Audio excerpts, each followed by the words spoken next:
आज क्या पढ़ रहे हैं? रस। तो रस किसी काव्य के पढ़ने, सुनने या देखने से जो पाठक जो होते हैं, यानी पढ़ने वाले, दर्शक होते हैं देखने वाले, जो दर्शक को जिस आनंद की अनुभूति होती है, जैसे आप लोग बैठे हुए और किसी कविता को पढ़ रहे हैं, जो मैं पढ़ा रहा हूँ उसको सुनकर आनंद की अनुभूति हो, थोड़ा सा अच्छा लगे, तो उसे हम क्या कहेंगे? रस कहेंगे। ठीक है। तो भाव मन के विकारों को कहते हैं। जो मन में जैसे भाव आते हैं, उत्पन्न होते हैं, विचार आते हैं, जैसे कहीं किसी जगह पर बैठे हैं, जैसे दुख में बैठे हैं तो दुख भरे भाव अंदर से पैदा होते हैं, या कहीं खुशी शादी के माहौल में जाओगे तो खुशी पैदा होती है, अंदर से आते हैं, तो वो दिखती है ना। उसी को अपन क्या कहेंगे? भाव कहेंगे, जो भाव से पैदा हो रहे। ठीक है। रस के 4 अंग होते हैं। हमने जो पढ़ा है किताबों में, उस रस के 4 अंग होते हैं।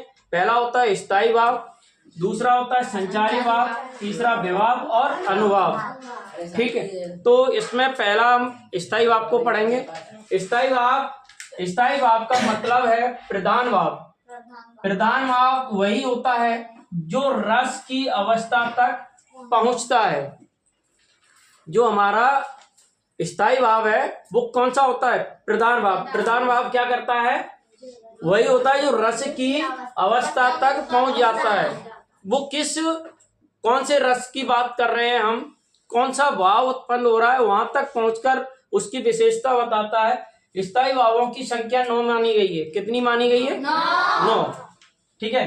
तो उसे हम जो कहेंगे नव रस, यानी 9 रस को मिला के नव रस।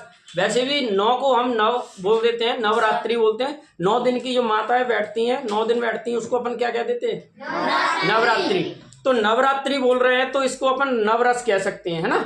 तो नवरस यानी उसका जो रस है और स्थायी भाव, रस जितने दिए हैं उनके एक स्थायी भाव भी होते हैं।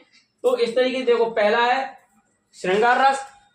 श्रृंगार रस का स्थायी भाव होता है रति, और करुण रस का होता है शोक, भयानक रस का होता है भय, वीर रस का होता है उत्साह, हास्य रस का हंसी, रौद्र रस का क्रोध, विभत्स रस का घृणा, अद्भुत रस का आश्चर्य, शांत रस का निर्वेद। ये हो गए 9।